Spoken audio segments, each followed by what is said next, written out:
Hello everybody from Plant Reviews. Today I will talk about Erythronium Pagoda, also called, is a member, well, of a group of plants called trout lilies, that unlike most of the lilium species, the true lilies, they usually like shade.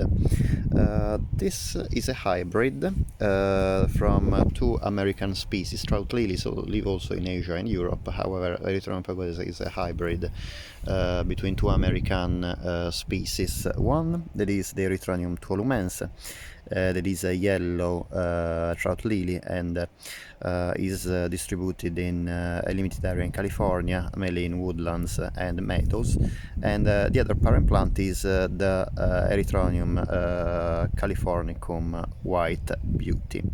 The color of the tulumense is a yellow flower, while the white beauty has a white flower with a red central spot and marbled leaves. Unlike the leaves of tulumense that are green. These are characteristic because obviously we'll talk about the characteristic of the Erythronium pagoda that share obviously both some characteristics, some features of both parents. The plant itself is about 30 centimeters tall and 20 centimeters wide. They are bulbs, and they can also form nice clumps and spread around. The leaves are quite broad, as you can see. When they are born, they have a kind of brownish marbled pattern that you can actually still see here at the edge of these leaves. However, when the leaves are aging, they just become pure green, as you can see. Again, these, as you can see, most plants that live in shade have quite wide leaves to allow them to catch as much sunlight as possible, and Erythronium is no exception. This Erythronium, the flower is yellow when it's about it's about 3-4 centimeters up to 5 centimeters wide, with 3 petals and 3 sepals. When the flowers are young, they have a darkish area, as you can see, like a spotty brown. 1 second, I try to focus better.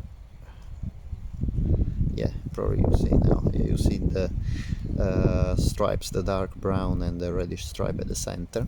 However, when the flower age, as you can see, the stripes, this area the dark area tend to fade away until the flower is almost completely yellow. You can't actually detect any red marking.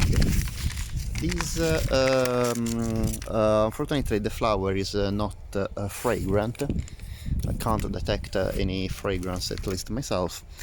And the flowers anyway are very graceful. They are gently nodding flowers with recovered petals and sepals, almost like a star. And also, as you can see, they stand very tall above the foliage, so they are kept they are kept very much upright. You can easily see them above the foliage. You don't need really to look for them, and the color also is extremely bright, and this yellow in shady conditions is probably one of the best colors you can have as a flower for advertising to the insects that you want to be pollinated. The flowers tend to be 5 to 6. I've read that they can get up to 10 flowers per stem. However, mine have about 4 flowers on each stem. This is anyway the first year I have these. I bought the bulbs last autumn, so this is just the first year I cultivate them. At the moment here I have some in a pot. However, I planted them in a shady area of the garden, and I will show you later on. This is a great plant for shades. Needs anyway a quite sheltered spot. Doesn't like strong winds. Today indeed it is quite windy, as you can see how the stems are moving to and fro because of the wind. It flowers in April, indeed today, 21st of April. The flower is, we have still a few flowers open, but as you can see at the top, some are already fading away. And is a bulb that is fully hardy. So you don't need to fully hardy in UK. So in country you don't have any problems with these plants. The only thing is that you have to be very careful in keeping the bulbs after you bogged them well aerated. I bogged 10 bulbs and I put them in a box. I thought it was well aerated and I didn't have any other problems with the other bulbs. However, 3 of them molded, so unfortunately I was left with only 7 Erythronium Pagoda. Other than that, the bulbs need to be planted about 5-10 centimeters deep in well-drained soil. Obviously, being a woodland plant, well, both parents are from woodlands. These plant like to have compost with a lot of leaves in the compost. It is recommended. However, I didn't have any problem using a normal compost like the John Innes or the Wasteland or general normal compost you can buy even in supermarkets, really. As long as you keep it well aerated, don't press it too much. The bulbs needs to have a moist environment, obviously not waterlogged, especially because you will plant this bulb in a shady area, so it is cooler than obviously sunny areas, so they really don't want to get waterlogged, otherwise they just rot. The plant goes dormant in flowers, goes dormant in summer. The leaves start basically desiccating and drying up after flowering.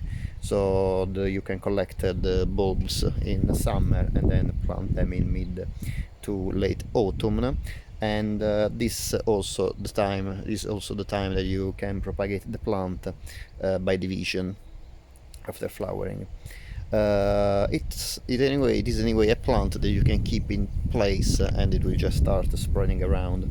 This plant was awarded of the Royal Horticultural Society Award of Garden Merit in 1993. And I can actually show you some erythroniums in the garden. As you can see, they are in the shadiest area of my garden. Probably will be recommended to have a little bit less shade here. However, these bulbs did perfectly fine this year. Hope to get them back next year. As you can see, the leaves are really huge in this erythronium. They are about 2 size my hand, and yeah, the blooms, as you can see, of this bright yellow really stand out against the dark of the soil and the green of the foliage nearby. So again, this is definitely an ideal plant if you want to brighten up a shady spot, and it looks really gorgeous with other shady plants, especially if you have a fine leafed one. You can see Dicentra at the back, and some cyclamens that have marble leaves and kind of contrast with this dark green marble with usually bright green of the foliage of the erythronium, because it's marble just at the start, when the leaves start to appear in on the plant, and also I think it looks incredible near the ferns. The contrast in foliage is very nice. I hope you enjoyed the video, and I'll see you next time.